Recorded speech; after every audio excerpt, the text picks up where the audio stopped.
Comment élever un enfant difficile? Certains enfants sont plus sensibles que d'autres. Certains enfants ont des réactions, des comportements plus intenses, plus expressives, plus challengeantes que d'autres. Certains enfants viennent nous chercher très loin et nous avons alors très facilement l'étiquette difficile, désobéissant, compliqué, etc. envers cet enfant. Dans cette vidéo, je vous partage des clés pour vous aider à pacifier votre relation avec votre enfant.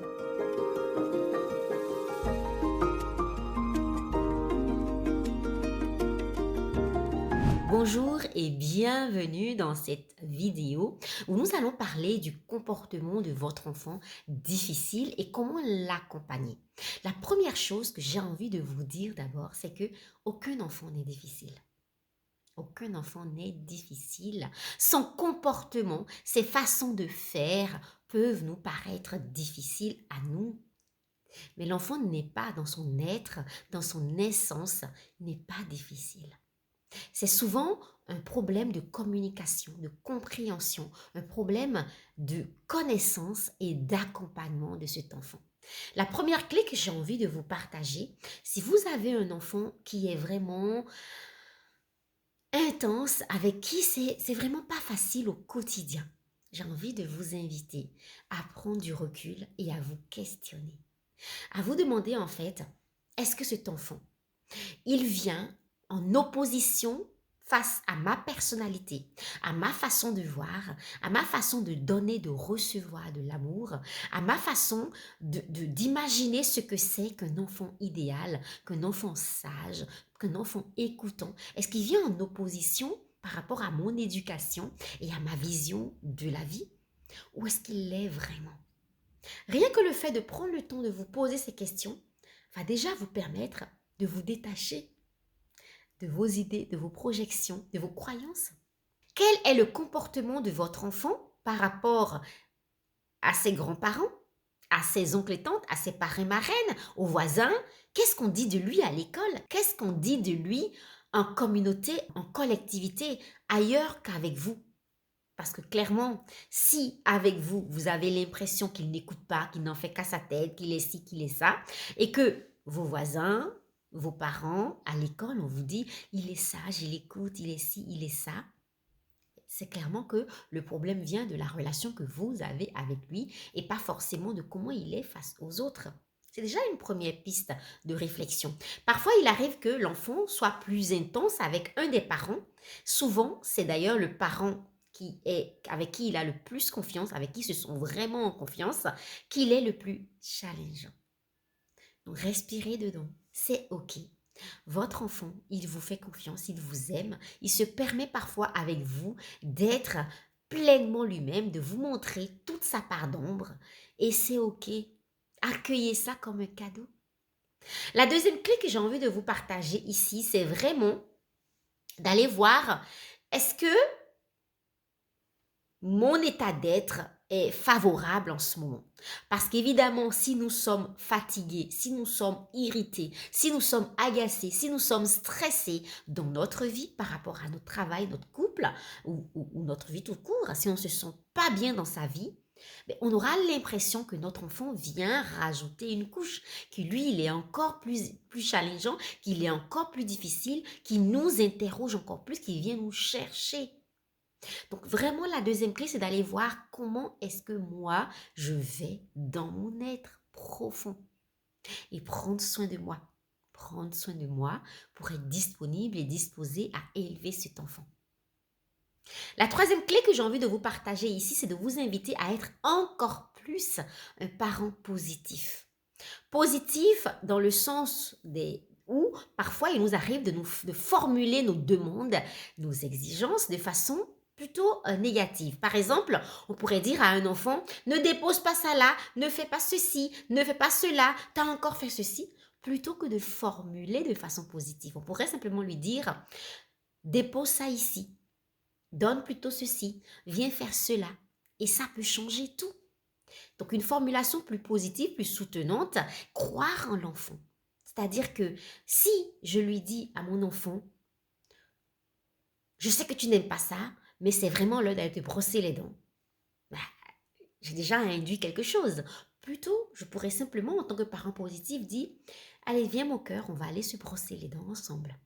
Ou bien, ah, il est 19 heures. Qu'est-ce qu'on fait à 19 heures?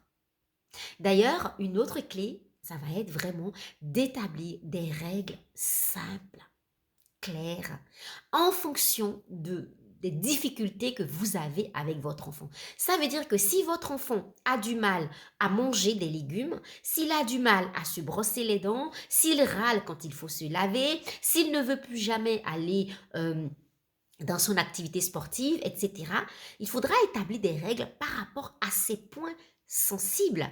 Donc, pas des règles dans l'absolu, qui vont coller à tous les enfants, mais des règles liées à sa personnalité, à ses déclencheurs actuels, à ses besoins du moment.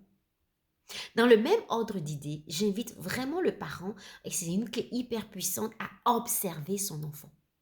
Observation détachée, c'est-à-dire que nous allons quitter notre état émotionnel où on se dit il ne fait jamais ceci, il est toujours comme cela. On se détache de tout ça et on vient chercher comment est cet enfant vraiment. Nous verrons que certains enfants vont être anxieux quand on leur annonce une nouvelle à l'avance. Par exemple, quand on dit à un enfant, on ira chez le dentiste vendredi, il va s'angoisser tous les jours jusqu'à ce vendredi où il va chez le dentiste. Au contraire, certains autres enfants ont besoin qu'on le lui dise suffisamment à l'avance pour s'y préparer. Et en fait, il sera plus détendu si on lui dit, oui, le dentiste, on fera ci, il fera ça, et on lui découpe la situation en petits morceaux et qu'on lui montre qu'on est en train de l'accompagner à le traverser. Donc la clé de l'observation de son enfant pour savoir qui il est, comment il réagit, quel est son état d'être, comment est-ce qu'il fait quand on lui annonce une nouvelle qui va venir. C'est une clé hyper précieuse. Et personne n'est l'expert de votre enfant, sinon vous. Vous êtes l'expert de votre enfant. Donc, observer votre enfant, c'est une clé hyper importante.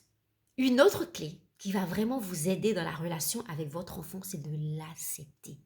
Maintenant que vous avez observé, c'est important d'accepter votre enfant tel qu'il est, de voir ses points forts, ses points faibles. Donc, mettez en valeur ses points forts.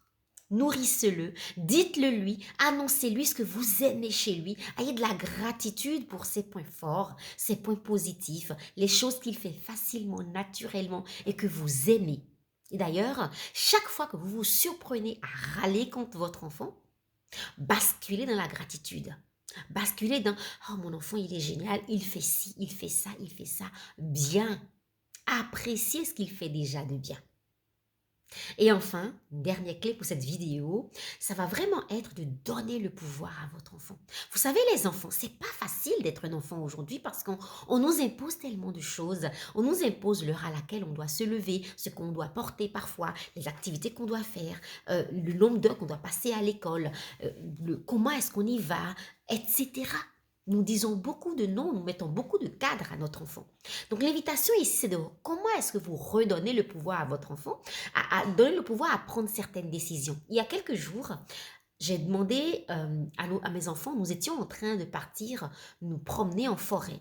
Et ma fille m'a dit, j'ai pas envie de mettre mon cache-cou.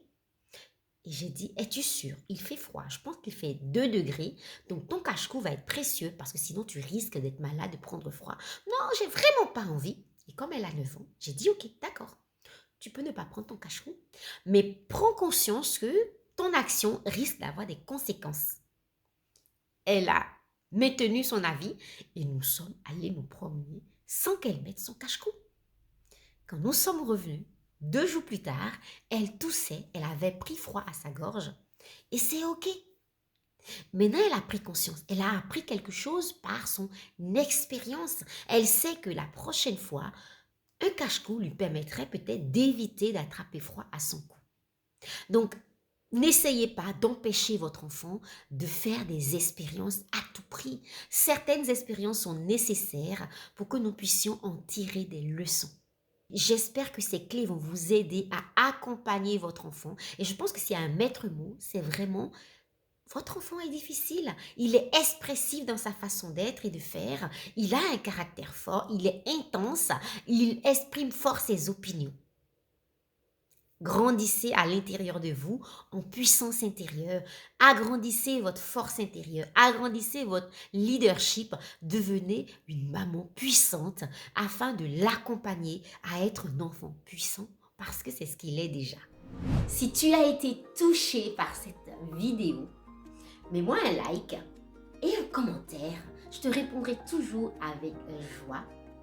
Si tu désires avoir chaque semaine des clés pour transformer ta vie de famille, pour amener plus d'apaisement, d'harmonie et de joie dans ton quotidien, abonne-toi à cette chaîne et si tu te sens prête à te métamorphoser, à révéler cette femme divine, épanouie et puissante qui est en toi, contacte-moi via moinrespire.com et je t'apporterai les clés de la transformation.